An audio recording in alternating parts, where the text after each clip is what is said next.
Bom dia, pessoal. Como é que vocês estão? Como é que está esse domingo? Tá todo mundo bem? Passaram uma semana abençoada? Que bom, né? Olha só, domingo passado a gente estudou um pouco a lição 1, vimos algumas características do apóstolo João, o que é que a gente aprende, né, com a vida de João, o que é que isso nos serve de exemplo para que a gente não cometa os mesmos erros ou que a gente aprenda com o amadurecimento com que João passou. Foi maravilhoso, eu espero que vocês tenham compreendido e que serve muito de base para tudo que a gente vai ver dentro das cartas joaninas, tá? Olha só, hoje a gente vai entrar na lição 2 e a proposta da revista é que a lição 2 ela já entra nos 4 primeiros versículos do capítulo 1, né? Mas a gente já não vai enveredar de vez não. Eu vou convidar vocês a gente voltar um pouco e analisar o contexto com que a carta foi escrita, tá? O contexto histórico, né? Analisar o que João quis, qual foi a mensagem que ele quis passar com a carta, tá? Qual era o contexto da igreja que recebeu a carta? Então, vamos fazer essa análise. E uma coisa bem interessante, qual era o grande perigo que João estava enfrentando, né? Que a igreja estava enfrentando, que o levou a essa preocupação de escrever as cartas para essa igreja. Então, assim, havia um grande perigo. E é em cima desse perigo também que a gente vai fazer uma análise, entender o que é que está acontecendo. A partir daí a gente entra no capítulo 1, tá ok? Então, se acomodem aí na cadeira, descansem e vamos começar e vamos iniciar o nosso estudo da primeira carta de João, o capítulo 1. Vamos lá?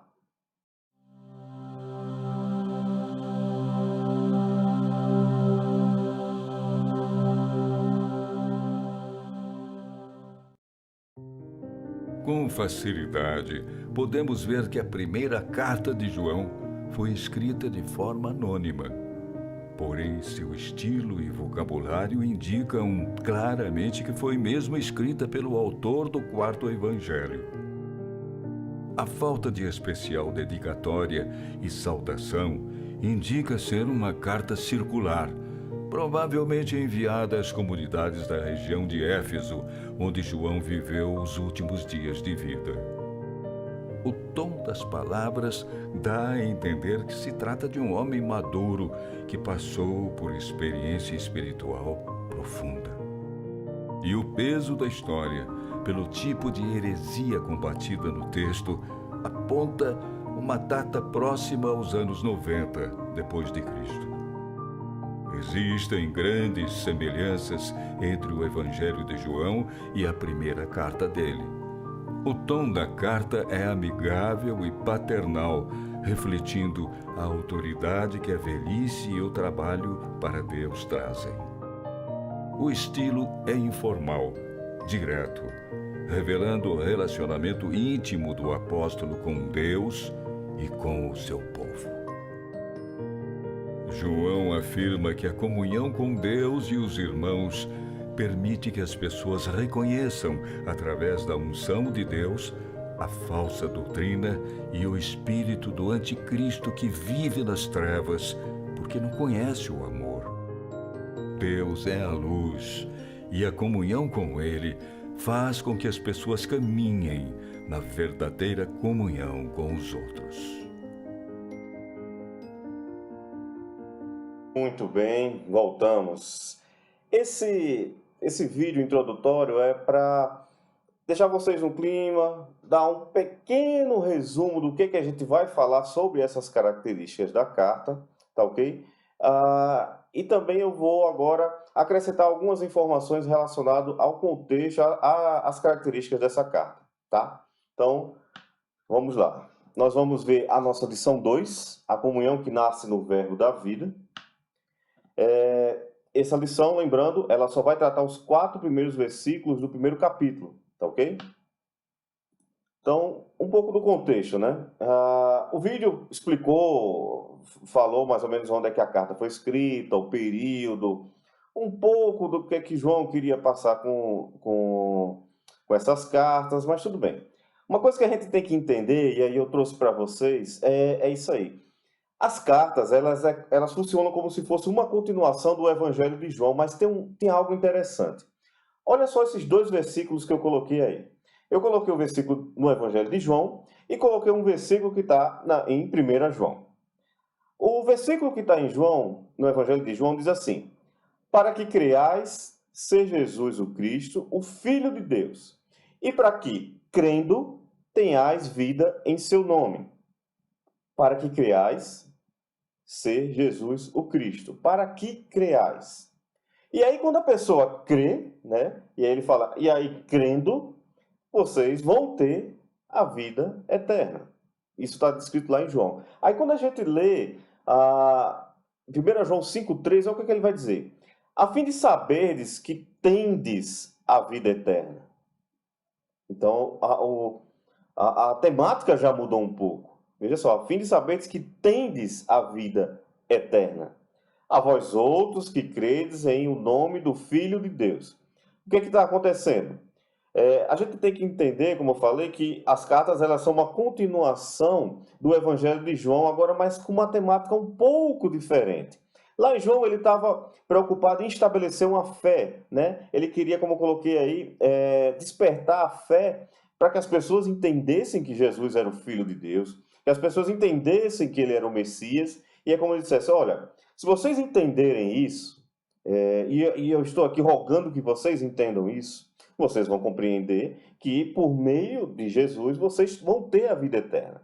Já em 1 João, ele já entende que as pessoas já têm uma concepção de quem é Jesus, o que Jesus pode fazer por mim, o que Jesus em relação a esse meu Salvador, e diz, ó, a fim de saber que tendes, vocês têm a vida eterna, tá?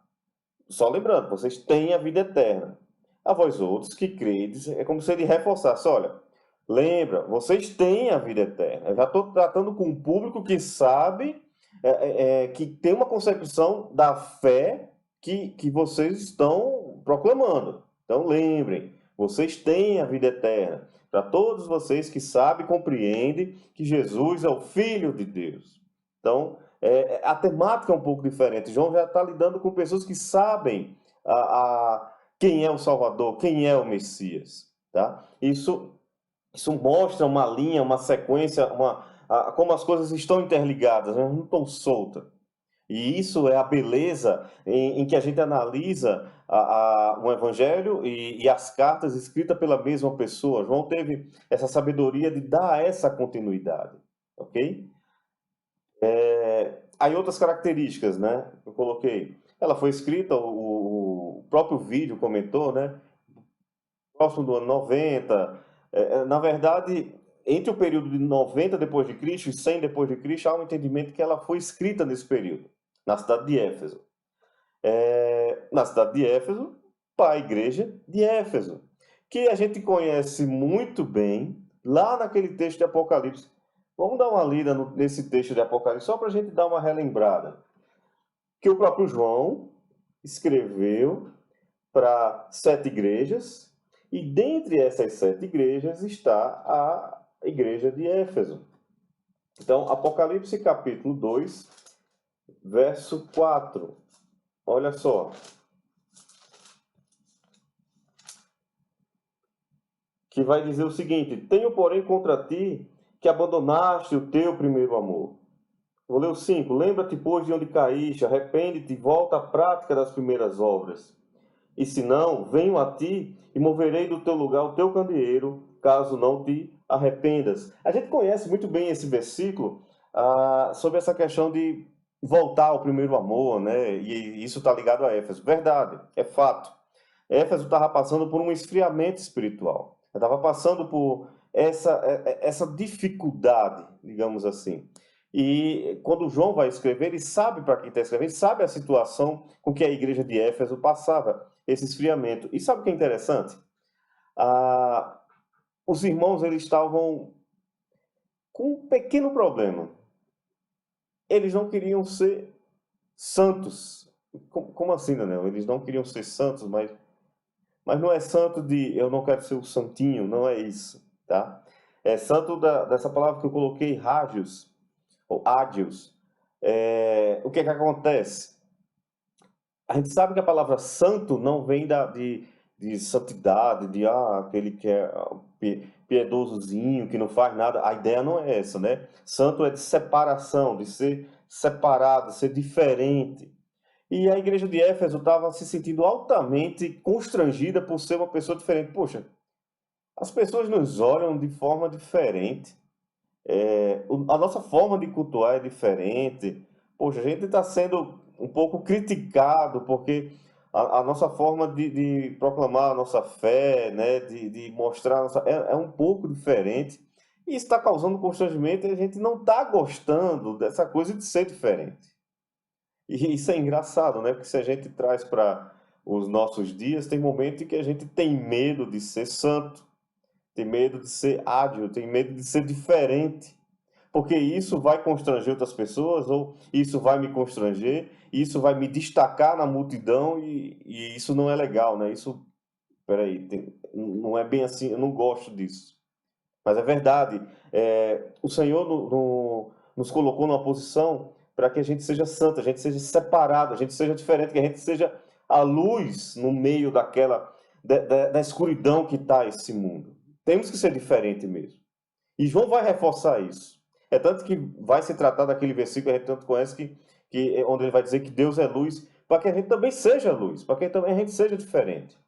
E nada de ter constrangimento ou tristeza ou abalo por causa disso, não. E aí, João vai reforçar isso e meio que vai puxar a orelha e dizer: não, vocês são diferentes. Vocês têm que ser diferentes. Vocês têm um mandamento a ser seguido. Vocês têm um exemplo do Filho de Deus a ser seguido. Então tem que ser diferente. Isso era para Éfeso, isso é para a gente também. Isso é para cada um de nós que está aqui assistindo essa aula. Temos que ser diferentes. Temos que ser destacados no meio da multidão. Não para ser o santinho, para ser aquele, não faz nada de errado. Não. Para que a gente incomode, para que a gente mostre e diga: tem um negócio diferente nesse cara, nessa mulher. Tem algo estranho, mas é um algo estranho bom. Um algo estranho que gera luz. E a igreja estava passando por isso.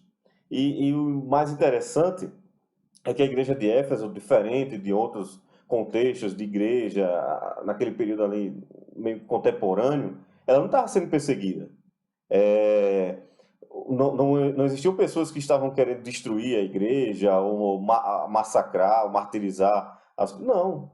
Era uma perseguição mais intelectual. Esse constrangimento de ser diferente deixava eles mais intelectualmente meio por fora. Então, assim, não havia perseguição. Então, não havia porque reclamações. Mas a parte intelectual da igreja de Éfeso estava sofrendo muito, tá?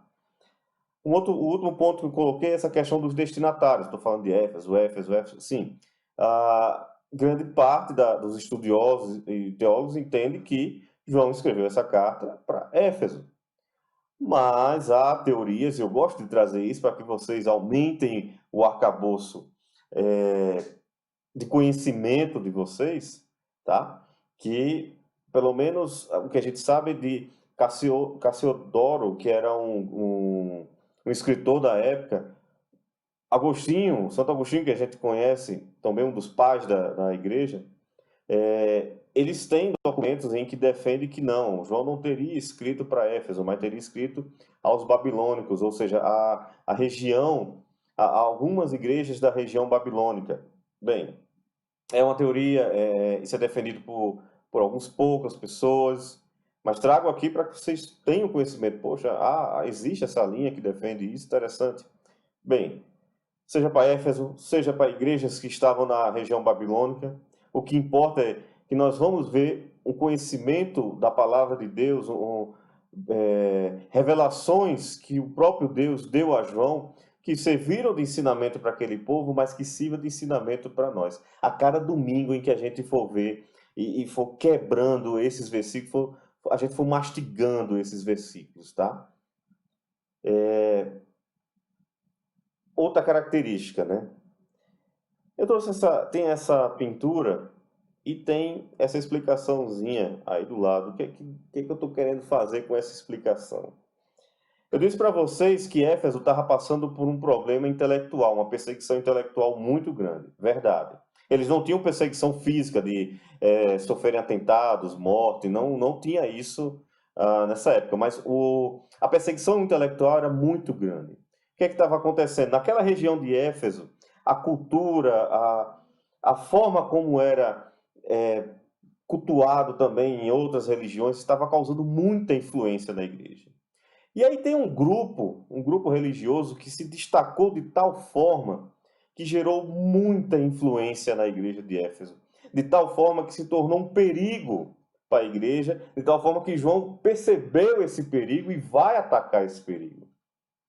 E durante a escrita da carta a gente vai ver menções um pouco não, vou dizer assim, umas indiretas em relação a irmãos que estavam querendo enveredar por essas linhas teológicas. O que eu coloquei aí nesse slide, essa pintura, esse texto, o que é isso aqui? Gnosticismo. Uma das linhas religiosas, uma das seitas da época que mais influenciou, que mais se destacou, pelo menos nesse contexto de Éfeso. O que é que esse gnosticismo diz? Olha só, botei de forma resumida, né? A matéria é má, ou seja, esse corpo aqui, ele é mau, isso aqui é mau, é ruim, tá? Só o espírito é bom. Então, o meu espírito, ele é bom, mas essa carne aqui não presta não. Porém, pelo meu saber, ou pela minha gnose, por isso, daí onde vem o nome gnosticismo, de uma pessoa só conhecida pelos iniciados, o espírito do homem pode libertar-se, então o meu espírito pode se libertar dessa prisão material, dessa prisão dessa coisa que é ruim, e erguer-se para Deus. Meio estranho, né?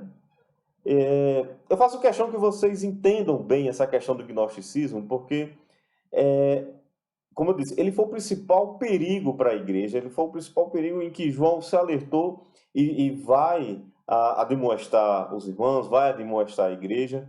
E para isso eu separei um vídeo curtinho explicando o que é essa questão do gnosticismo, como funcionava e as características. Vamos dar uma olhada rápida nesse vídeo, para que a gente entenda bem, consolide, e aí eu vou voltar e vou dizer qual era o grande problema então. Então, vamos lá ver? O que é gnosticismo? O gnosticismo vem da palavra grega gnosis, que significa conhecimento. Antes de prosseguir, é importante dizer que gnosticismo é diferente de agnosticismo. O gnosticismo é um pensamento religioso que antecede o cristianismo, mas é no cristianismo, entre os 3 primeiros séculos, que o pensamento gnóstico ganha força. Essa influência gnóstica levou cristãos como Marcião a desenvolverem ideias que foram fortemente identificadas por outros cristãos como ensinos heréticos. Nesse período desenvolveu-se um grande embate nos círculos cristãos contra o gnosticismo. O gnosticismo ele procura entender o problema do sofrimento no mundo e para isso ele desenvolveu um sistema de crença que vê o mundo como uma criação de um Deus menor, um demiurgo. Esse seria um Deus mau. O Deus supremo seria o Deus bom e, portanto, não pode ser o criador de um mundo onde o sofrimento existe. Eles imaginavam que o Deus criador do mundo, o demiurgo, ele era mau. Seria o Deus do Velho Testamento. E o Deus bom seria o Deus do Novo Testamento, que ofereceu a redenção para os homens. Essa ideia foi muito forte nas teorias de Marcião. Para um gnóstico, tudo faz sentido pela realidade que ele vê. Se o mal existe no mundo, o mundo só pode ser criação de um Deus mau. Para os gnósticos, os seres pré-existiam em um paraíso, mas houve uma espécie de revolta e o deus demiurgo os lançou para o mundo material e seus espíritos foram então aprisionados nos corpos humanos. E a única forma de libertação para voltar a esse estado perfeito seria através do conhecimento secreto sobre o Deus Supremo, o Deus bom e sobre a vida. Porém, segundo o gnosticismo, esse conhecimento só é revelado a um grupo especial e não a todos. Os gnósticos acreditam que apenas alguns possuem essa capacidade de conhecer os mistérios do mundo espiritual e, portanto, só esses é que serão salvos através do conhecimento mais profundo do Deus Supremo, o Deus bom. O gnosticismo impactou o cristianismo no 2º e 3º século, gerando muitos problemas. As teorias gnósticas, elas são contrastantes ao cristianismo. Na visão gnóstica, que entrou no cristianismo, Jesus veio para salvar apenas aqueles que eram da mesma essência do Deus Supremo, o Deus bom. E essa salvação era através do conhecimento dos pressupostos gnósticos. Os gnósticos creem que a matéria, o corpo, ele seja essencialmente ruim e que o espírito seja bom. Sendo assim, qualquer coisa feita pelo corpo não interfere na salvação, já que a verdadeira vida existe apenas no reino espiritual. A gnose, ela segue a linha do pensamento esotérico, assim como o misticismo oriental, a cabala, a teosofia, o rosacrucianismo e também a maçonaria. Segundo um site gnóstico, o gnosticismo ele está muito ativo nos dias de hoje. E eles afirmam isso com a seguinte frase: enquanto muitos o consideram uma fé esquecida, ele se encontra atualmente mais forte do que nunca. Isso está em um site gnóstico. Em resumo, o gnosticismo ele busca o conhecimento do divino enquanto está preso na matéria e busca destruir a matéria para encontrar-se com o divino. Eu sou cristão e, assim como os cristãos primitivos, eu vejo incompatibilidade entre os ensinos do cristianismo com os ensinos do gnosticismo. Se você pesquisar, verá que já nas cartas do Novo Testamento, o gnosticismo e o cristianismo não andavam juntos. Muito bem, voltamos, né? Espero que tenham gostado do vídeo, que ele tenha sido esclarecedor. Eu achei interessante trazer esse vídeo, eu achei ele legal porque ele é curtinho e ele dá uma boa explicada em relação ao que é essa questão do gnosticismo. Bem, entendido, compreendido o que é, qual é o grande problema? Pelo menos eu destaquei 2 problemas que João deve ter percebido. Diz, rapaz, eu tenho que alertar esse pessoal porque senão a coisa vai ficar complicada. O primeiro perigo é esse aqui, ó. Se Deus é bom, e a gente sabe que Deus é bom o tempo todo Deus é bom, não é possível que entrasse em contato com a matéria má. O que é que isso quebra? Vou dar um tempinho aí para vocês pensarem. O que é que isso vai quebrar? Se Deus é bom, ele nunca poderia entrar em contato com a matéria que é má. Logo, muito bem. Esses alunos são 10, ó, já captaram. Logo, o Filho de Deus não poderia vir à Terra na forma corpórea porque ele estaria em contato com essa matéria que é má. Logo, esse Deus não é totalmente bom. Logo, nunca existiu essa coisa de um Filho de Deus que veio à Terra 100% homem, 100% Deus. Nunca existiu isso. Porque o Deus é bom e não pode ter contato com essa matéria. Quebrou toda essa questão da vinda de Cristo para nos salvar. Quebrou a principal fonte do Evangelho. Quebrou a principal coluna que sustenta as boas novas do Evangelho. Que Cristo veio, né? E que esse Cristo morreu por nós e que esse Cristo ressuscitou. Quebrou totalmente. E um outro perigo que também eu destaco é, se a salvação, porque assim, esse corpo ele é mau, não pode fazer nada, mas a minha gnose, a minha mente, o meu pensamento, certo? O meu saber, ele pode gerar a minha salvação, porque eu tenho um conhecimento de um Deus, tal, beleza, então, por meio da minha mente, do meu entendimento, eu posso vir a me salvar. Logo, como eu tenho, podia se sustentar que era de todo sem valor uma vida correta. De novo, se a salvação vinha pelo saber, podia se sustentar que era de todo sem valor uma vida correta. Então, para que eu vou fazer coisas boas? Para que eu vou dar exemplo? Para que eu vou testemunhar? Para que eu vou... Para nada. Porque não adianta eu fazer nada. Porque, no final das contas, quem vai salvar é a minha mente, o meu conhecimento. Eu só preciso saber, existe um Deus, ele funciona assim, ele está lá e pronto. Então, se eu tenho esse conhecimento, a minha alma é boa, está tudo resolvido. Posso fazer o que eu quiser. Nossa, o quanto de coisas que a gente quebra com a vida cristã com um pensamento como esse, né? Algo totalmente maléfico e E era isso que estava entrando na igreja de Éfeso, era isso que estava sendo inculcado na mente das pessoas. Olha só o perigo, olha só o quão importante é, antes da gente enveredar na carta, saber, nossa, olha o que é que João estava enfrentando. Caramba, não sabia disso. E o que é que João também vai comentar na carta? Principalmente sobre Deus e sobre Cristo. Então, assim, sobre Deus, ele vai dizer um versículo bem conhecido. Ele vai dizer, olha, a mensagem que eu trago para vocês, a mensagem que eu vou escrever essa carta, pelo menos em relação a Deus, é dizer que Deus é luz. 1 João 1,5. Vamos abrir. O fato de vocês estarem em casa, de boa, no sofazão, televisão aí de 90 polegadas, não quer dizer que é para ficar sem Bíblia, não. Pega a Bíblia, pega a revistinha, deixa do lado e vai acompanhando, tá? 1 João 1,5.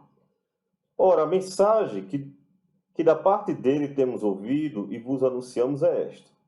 Ele tinha uma mensagem. E qual é a mensagem que ele tanto ouviu, né? E ele queria passar? Que Deus é luz e não há nele treva nenhuma. Deus é luz. Um pouquinho mais para frente ainda, em 1 João, claro, capítulo 4, versículo 6. Vamos lá. E nós conhecemos e cremos no amor que Deus tem por nós. Deus é amor, e aquele que permanece no amor, permanece em Deus e Deus nele. Duas mensagens ele queria falar sobre Deus. Primeiro, Deus é luz e Deus é amor. E aí ele tenta, nessa carta, dar essa mensagem. Pelo menos isso, só isso de Deus, Janel. Isso são os pontos mais, digamos, os mais de destaque que João quer falar sobre Deus. E sobre Cristo? Olha só. Tanta coisa que ele queria falar sobre Cristo. Tantos aspectos que João quer falar sobre Cristo nessa carta. Primeiro, que Jesus é aquele que existiu desde o começo. 1 João 1:1. O que era desde o princípio, o que temos ouvido, o que temos visto com os nossos próprios olhos, o que contemplamos e as nossas mãos apalparam com respeito ao Verbo da vida. Então ele quer mostrar que Jesus é aquele que sempre existiu. Conseguem perceber esse versículo e João 1:1? No princípio era o Verbo estava com Deus e o Verbo era Deus. Em algumas versões vai ter, no princípio era o Logos e o Logos estava com Deus e o Logos era Deus. Olha só, no princípio. E há uma harmonia gloriosa, santa da parte de Deus em harmonizar João 1:1, 1 João 1:1. E não há espaço da gente debater aqui, mas ainda há uma relação com Gênesis, um princípio, né? Deus criou os céus e a terra, né? Em um princípio, no princípio, tudo para mostrar que Jesus estava no princípio. Ele sempre existiu. E é essa mensagem que ele quer falar de Jesus. Ele sempre existiu. Aí o segundo ponto. Jesus é o Filho de Deus. Claro, ele quer reforçar que Jesus é o Filho de Deus.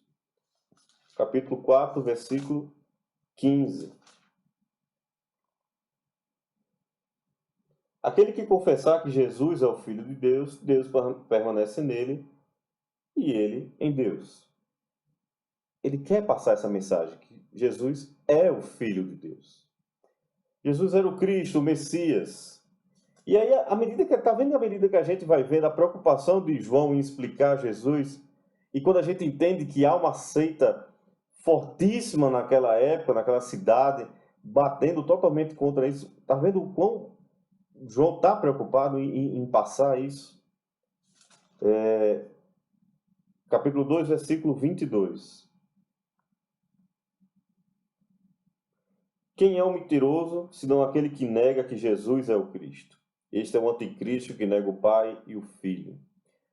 Depois vai dizer que Jesus era verdadeiramente e plenamente um ser humano. Negar que viesse de carne é estar movido pelo espírito do anticristo. Capítulo 4, versículo 2 e 3. Eu fico pasmo quanto, à medida que a gente vai passando, o quanto isso me remota essa questão com o gnosticismo e o quanto ele é enfático. João ele vai ensinando, admoestando, mas com um amor que a gente conhece através do termo filhinhos, né, que ele usa. Capítulo 4, versículo 2 e 3. Nisso reconheceis o Espírito de Deus. Todo espírito que confessa que Jesus Cristo veio em carne é de Deus. E todo espírito que não confessa Jesus não procede de Deus. Pelo contrário, este é o espírito do anticristo, a respeito do qual tendes ouvido que vem e presentemente já está no mundo. Jesus não teve pecado. Capítulo 3, versículo 5. Sabei também que ele se manifestou para tirar os pecados e nele não existe pecado. Reforçar que Cristo veio, mas ele não pecou. Jesus é o nosso advogado para com o Pai. Capítulo 2, verso 1. Filhinhos, ou filhinhos aí, filhinhos meus, essas coisas vos escrevo para que não pequeis. Se todavia alguém pecar, temos o advogado junto ao Pai, Jesus Cristo, o justo. A propiciação pelos nossos pecados é a continuidade do versículo 2 agora. E ele é a propiciação pelos nossos pecados, e não somente pelos nossos próprios, mas ainda pelos do mundo inteiro. Ele é o propiciatório, a tampa que ficava na arca da aliança, que recebia o sacrifício, o sangue daquele cordeiro que tinha que ser sem mácula, que era realizado pelo sumo sacerdote, né? E aquele sangue era aspergido no propiciatório, na tampa da arca, para que houvesse salvação para o povo. Jesus é essa salvação, é o propiciatório. Não preciso mais derramar o sangue de animais para que os meus pecados venham a ser perdoados e que eu alcance a salvação. Não precisa disso. E ele fecha. Na verdade, não fecha, ele fala mais coisas, mas é o que eu destaquei e seria uma lista vasta aí de coisas que João vai falar sobre Jesus. E aí eu fechei com Jesus é o Salvador do mundo, e nós temos visto e testemunhamos que o Pai enviou o seu Filho como Salvador do mundo. Ele é o Salvador do mundo. Pois bem, engraçado a gente escutar filhinhos, né, algumas vezes, e na aula passada a gente viu que João não era tão calminho como a gente pensa, né? Ele tinha uma certa forma rude de ser, né? É engraçado, mas Deus lapida essas pedras, né? Deus lapida e transforma em verdadeiros diamantes. Então, João ele traz essa ideia sobre Deus, Deus é luz, Deus é amor, traz essa vasta ideia sobre Cristo, ok? E com isso agora a gente entra na carta. Então a gente já sabe o contexto, a gente já sabe o que está acontecendo na igreja, o porquê que João se preocupa em escrever essa carta, e enfim a gente entra na carta. E a gente vai analisar os 4 primeiros versículos. Eu chamei de prólogo. Algumas versões, dependendo da Bíblia de vocês, vai ter em cima, né, que são as notas editoriais, aqueles titulozinhos que ficam pretos. João não escreveu esses titulozinhos, são notas editoriais. E alguns devem ter prólogo. Eu peguei esse termo porque realmente os 4 primeiros versículos é um prólogo dessa carta. Tá? Por mais que alguns entendam que e defendem que possa não ser uma carta, porque não tem características de carta, não tem uma saudação, não tem uma despedida. Bem, teorias à parte, essa carta ela tem essa parte introdutória, tem esse prólogo que tem muito ensinamento aí dentro. E é o que eu coloquei, é só o primeiro versículo que eu estou colocando aqui. Eu coloquei em 3 versões, tá? Na Almeida Corrigida, a Revista Atualizada e na NVI. Por que eu coloquei? Olha só, esses 3 versículos, eles têm algo em comum, independente da versão com que a gente lê. Ou outras versões que vocês venham a ler aí, a King James, a Shed, tá? Ou qualquer outra versão que vocês tenham em casa. É até bom esse exercício, se alguém tiver uma versão diferente dessa que eu estou mostrando aqui, ver se vai aparecer isso que eu vou mostrar. Independente das versões, olha só, o que era desde o princípio, o que ouvimos, o que vimos com os nossos olhos, o que temos contemplado e as nossas mãos tocaram. Até aí, nos 3 versículos, ele vai repetir. O que era desde o princípio, o que temos ouvido, o que temos visto, nossos próprios olhos. Muda um pouquinho, mas a ideia é a mesma. Mas o final, o que é que é? Ele destaca isso aqui, ó, a palavra da vida, com respeito ao verbo da vida, isso proclamamos a respeito da palavra da vida. João, ele entra nessa carta dizendo, olha, eu vivi, ouvi e passei por muita coisa, mas não foi com qualquer pessoa não, foi com a própria palavra. Palavra, João 1:1. Olha só, no princípio era o verbo estava com Deus e o verbo era Deus. Olha só, teve um momento na minha vida em que eu estava com aquele verbo da vida. E é desse verbo da vida que eu quero conversar com vocês. Aquele que existe desde o princípio e que eu tive a oportunidade por um pedaço de tempo da minha vida conviver. Eu quero falar sobre algumas coisas desse verbo da vida, palavra da vida. Olha só a forma como João ele entra na carta e ele já demonstra de quem ele vai falar. Ele não vai falar dele. Ele não vai dizer assim, pessoal, estou sabendo de umas coisas. Para todo mundo, preste atenção no que eu vou falar, me escuta. Não, ele diz, ó, eu quero conversar com vocês e dizer algumas coisas, mas são coisas que eu aprendi, não é com qualquer pessoa, com a própria palavra da vida, com o Logos. E aí, olha só o que é que eu tenho para falar para vocês. É muito belo quando ele entra, né, nesse primeiro versículo. E aí, com isso, uma vez que a gente entende que João, ele tem essa ideia de, olha, eu testemunhei, eu vi, eu aprendi, quero passar também ensinamentos para vocês de quem eu aprendi, né, a gente viu a palavra da vida. Tem uns pontos que eu quero tratar. Olha só.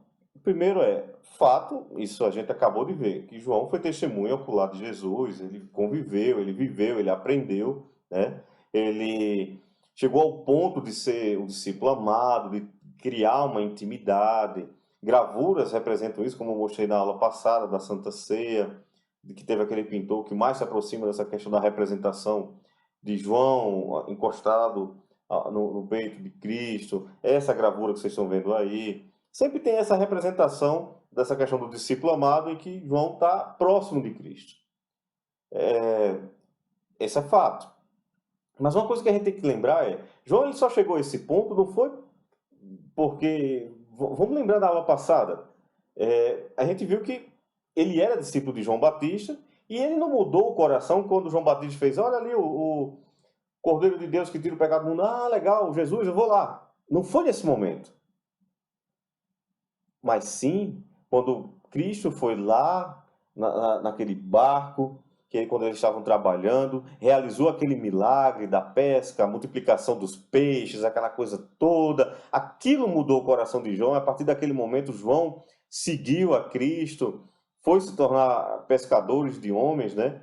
Porque ele teve um real encontro, ele teve a verdadeira intimidade com Deus foi ali. E essa questão de real encontro, eu deixo essa pergunta mais uma vez, né? Meio que eu perguntei na aula passada, eu estou perguntando de novo, né? A gente podemos ter esse encontro verdadeiro e testemunhar de Cristo? Porque agora eu quero levar para outro ponto. Eu quero levar a que a gente possa refletir e pensar, quando foi que Deus mudou a minha vida? Quando foi que eu tive esse real encontro? Dá para puxar isso da memória? Quando foi que Cristo mudou esse coração de pedra, né, e transformou num coração de carne? Ou nunca mudou? Aí é um perigo. Mas sabendo que temos o temor de Deus e que reconhecemos Ele como nosso Salvador, quando foi que a gente compreendeu isso? E mais do que isso, quando a gente compreendeu e a gente teve esse real encontro, teve esse entendimento, como é que fica essa questão de testemunhar? Porque olha só, João entra no texto dizendo, Eu tenho coisas para ensinar para vocês, de coisas que eu vi, que eu testemunhei, que eu convivi. Poxa, uma experiência, eu quero mostrar para vocês.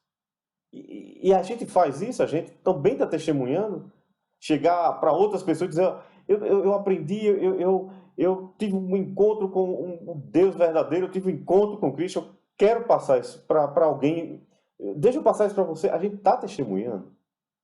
Ou às vezes, né, não temos oportunidade de falar, mas testemunhar em atitudes, testemunhar em qualquer outras circunstâncias, mas além de ter uma concepção de quando é que foi o verdadeiro encontro, a gente também está tendo, usando isso para testemunhar. Isso é um momento de reflexão, é um momento de parar, para até a aula, né, dar uma pausa.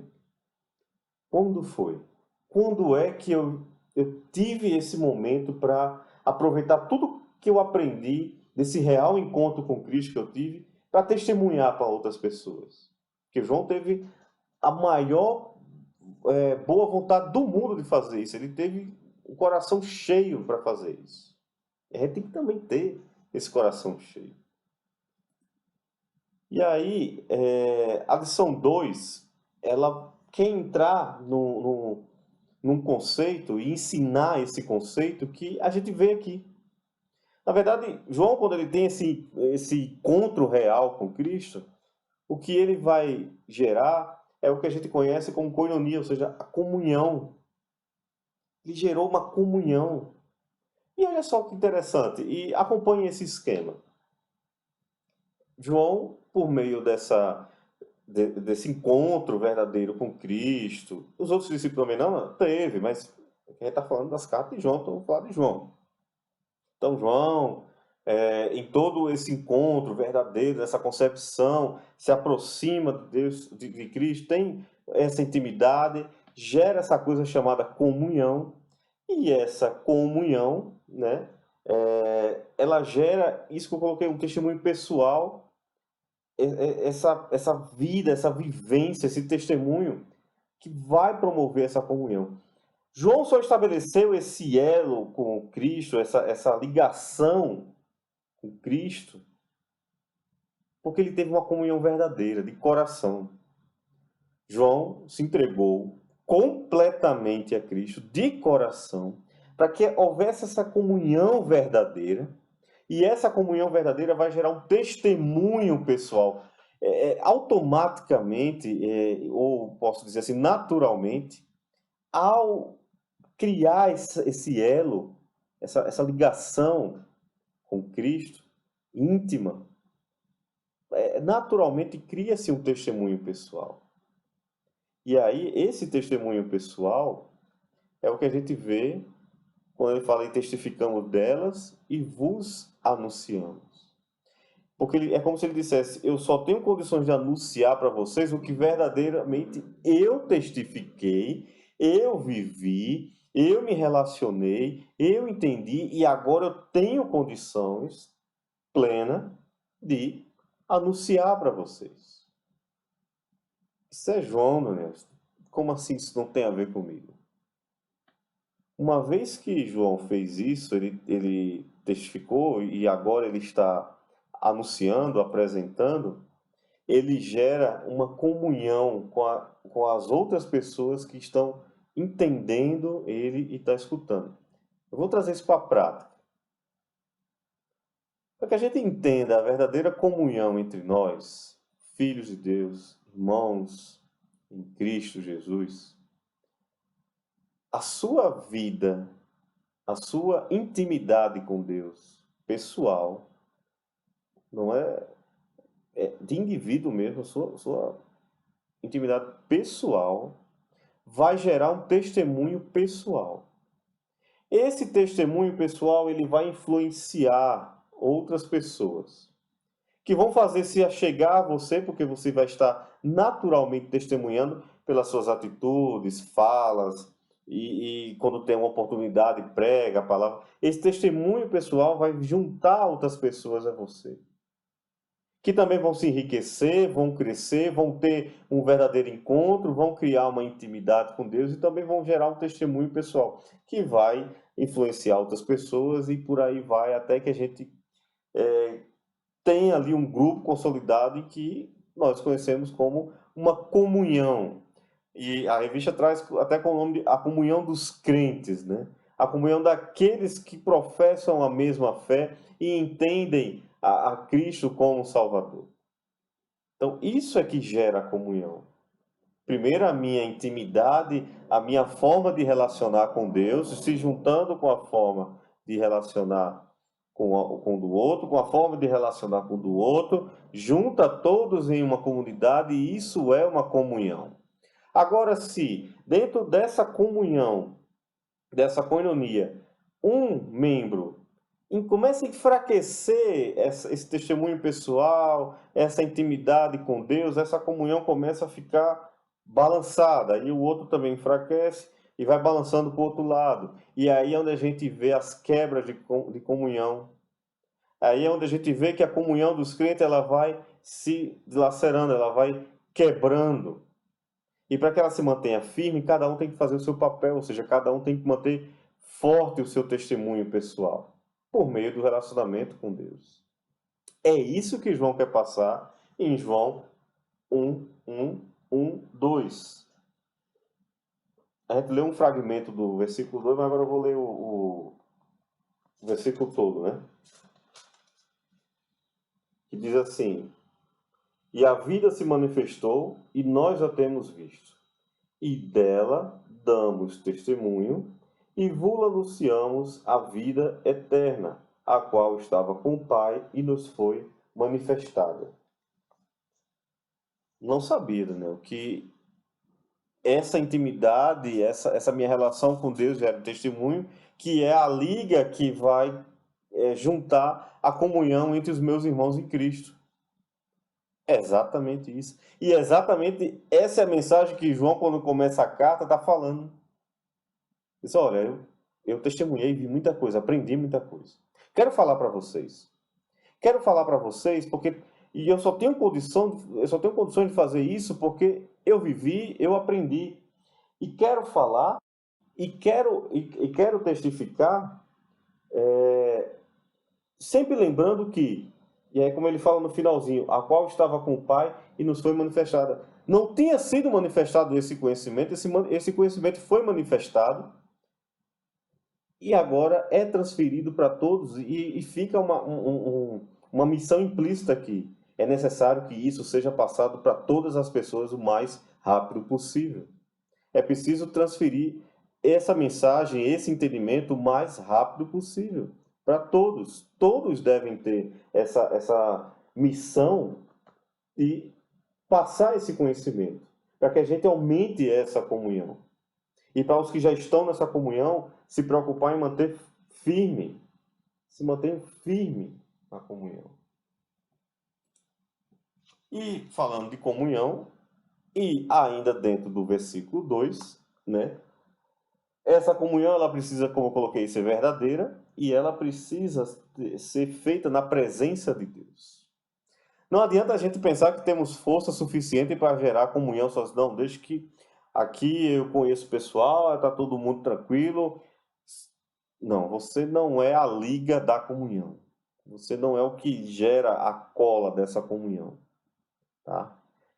O Senhor tem que estar presente nessa comunhão. Se o Senhor não estiver presente, essa comunhão nunca existiu. E a presença de Deus, ela gera esses pontos que eu coloquei, o predomínio da palavra. É engraçado quando você tem um ajuntamento de crentes no mesmo canto, começa a conversar de futebol, termina analisando os textos de Zacarias.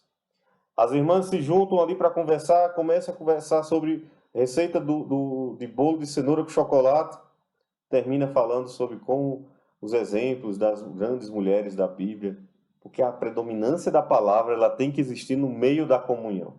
Não é qualquer outra filosofia ou qualquer outro ensinamento estranho. Santidade de propósito. A gente tem que buscar essa santidade. Buscar aquela separação, aquela diferença que Éfeso estava um pouco... Poxa, isso está nos constrangendo.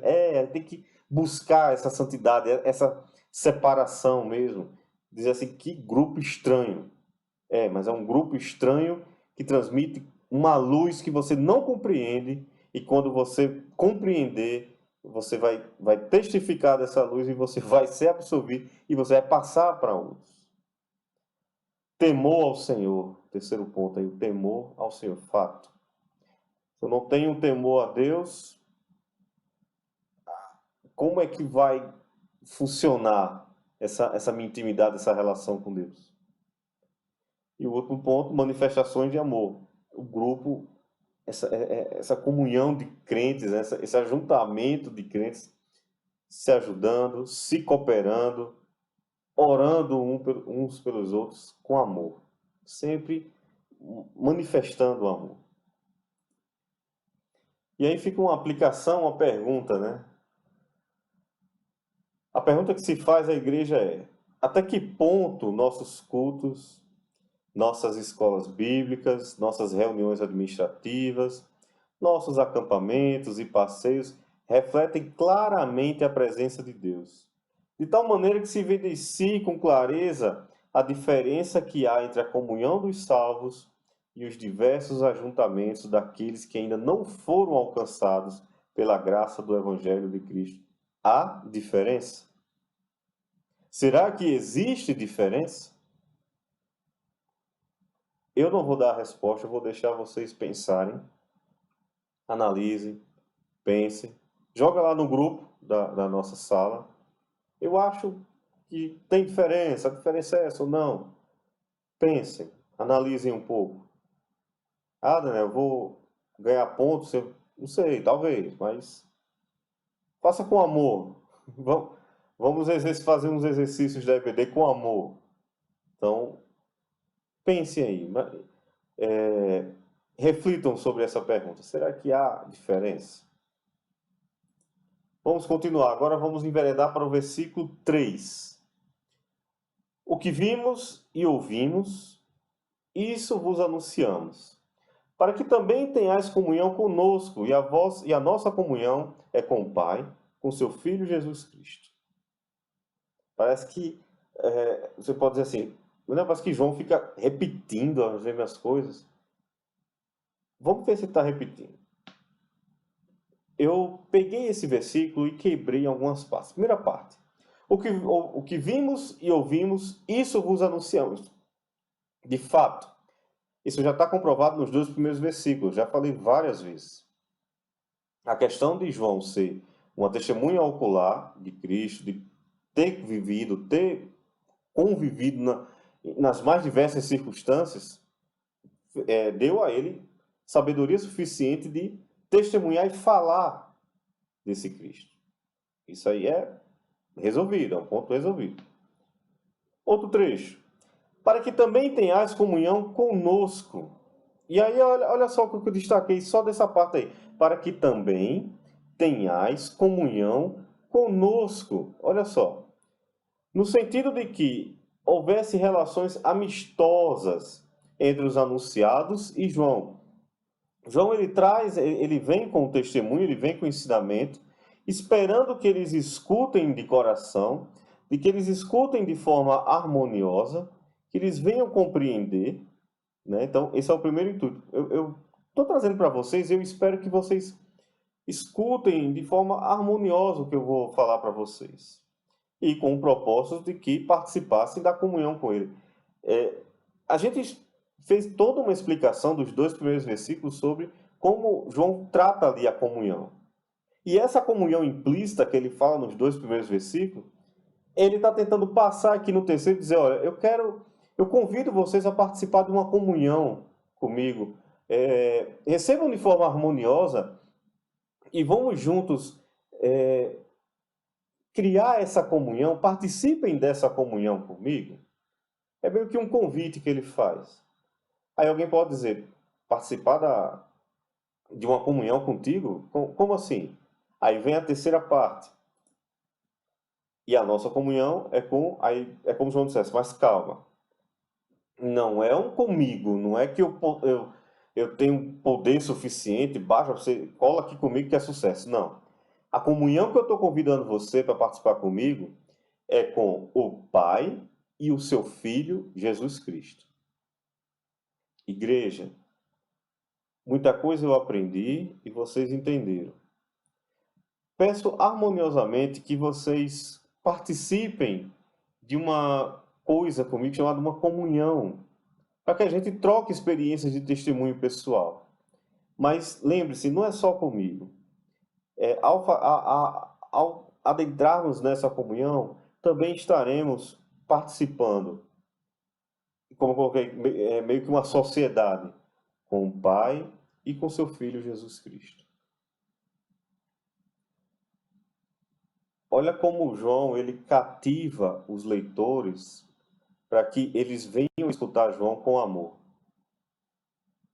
Ele não vem com agressões ou reclamações, ele ainda está fazendo um convite por meio desses 3 versículos, e dentro desses 3 versículos, quanto de ensinamento tem dentro desses versículos, mas convidando eles com amor.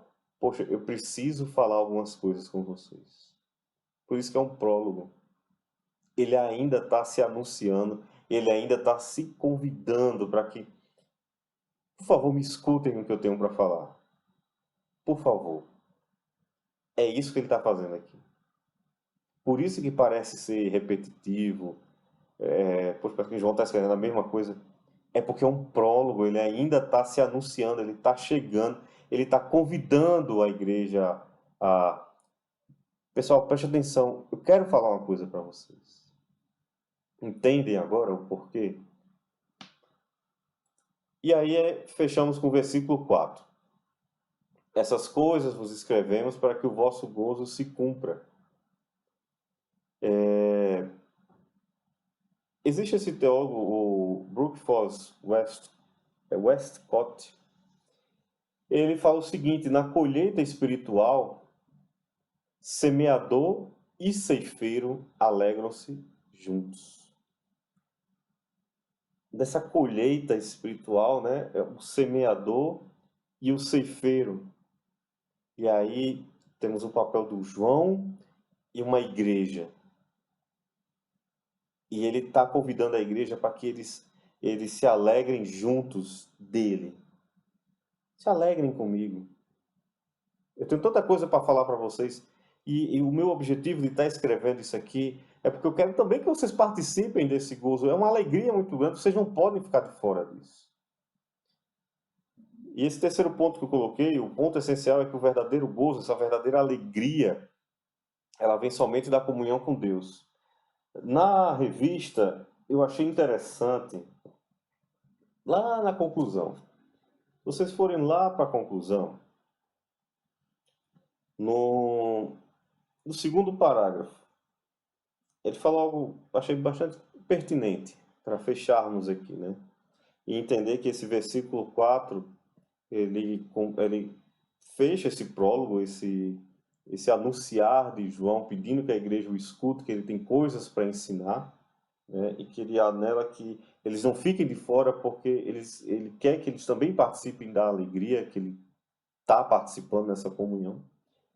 E aqui na revista diz assim: o verbo da vida, que se manifestou desde o princípio, que é descrito lá em João 1:1, teve como objetivo dar a todos os que crerem o poder de serem feitos filhos de Deus, fazerem parte da família de Deus. Então, aquele Logos, o verbo da vida, por meio dele é que somos feitos filhos de Deus. O mesmo verbo da vida que testemunhamos diariamente é aquele que concede ao homem a bênção da comunhão. O mesmo verbo, o mesmo Cristo, que a gente fala, que a gente testemunha, que a gente proclama todos os dias, é Ele que nos concede a bênção da comunhão com o Pai e com seu Filho, Jesus Cristo. É Ele. É sempre Cristo que concede a bênção de termos essa comunhão como filhos de Deus, a oportunidade de nos alegrarmos juntos, de nos ajuntarmos para falar de coisas grandiosas que Ele tem feito, de bênçãos, de ensinamentos. É Ele. é somente Ele. Eu vou parar aqui os slides e aí eu volto com vocês para destacar algumas coisas importantes que a gente viu nesse estudo de hoje. Além dessa questão da comunhão que a revista quis trazer, alguns pontos importantes como entender o contexto da carta, entender quais eram os objetivos de João, o que João quis passar, o que ele estava preocupado, quais eram os perigos, isso é importante. Mas quando a gente entra dentro desses 4 versículos, né, tem algo que eu quero que vocês podem esquecer toda a história da carta, do contexto, o que danado é gnosticismo, mas uma coisa vocês não podem esquecer. O quão importante e o chamado que temos para testemunhar o Cristo que mudou nossas vidas. Isso é importante. Tá? Esse ensinamento não pode ser perdido. E além disso, além de entendermos essa importância, também que por meio do nosso testemunho pessoal, da nossa vivência, do nosso relacionamento com Deus, que a gente consiga criar, gerar e manter a comunhão entre os nossos irmãos. Em que Deus esteja ali presente. Em que haja harmonia, manifestação de amor e que haja essa verdadeira comunhão. Tenha verdadeira comunhão com teu irmão, com a tua irmã, com o irmão mais necessitado, com aquele irmão mais triste, o mais feliz, o mais brincalhão. Tenha comunhão com todos os teus irmãos, com todos aqueles que foram manifestados filhos de Deus. Então, vamos orar para finalizar a nossa aula de hoje. Graças a Deus por mais um domingo em que aprendemos bastante da palavra de Deus. Por mais um domingo em que como os ensinamentos de Deus estão nas entrelinhas de apenas 4 versículos. E quão maravilhoso é. Então vamos orar. Senhor Deus, muito obrigado por esse domingo, Pai. Muito obrigado por essa aula, por todos que estão nos assistindo, Pai. Que a Tua mão abençoadora e grandiosa esteja sobre a família de cada um, Senhor. Abençoa a Tua igreja. Nos ensina, Pai, a ser verdadeiros servos, verdadeiros filhos Teus, e que possamos manter essa comunhão entre nós, ó Pai. Perdoa as nossas falhas, Senhor. E é em nome de Jesus que oramos. Amém. Meus irmãos, que Deus nos abençoe e tenhamos um domingo abençoado. Até a próxima aula, lição 3, hein? E com novidade. Tchau, pessoal. Um ótimo domingo. Que Deus abençoe a todos.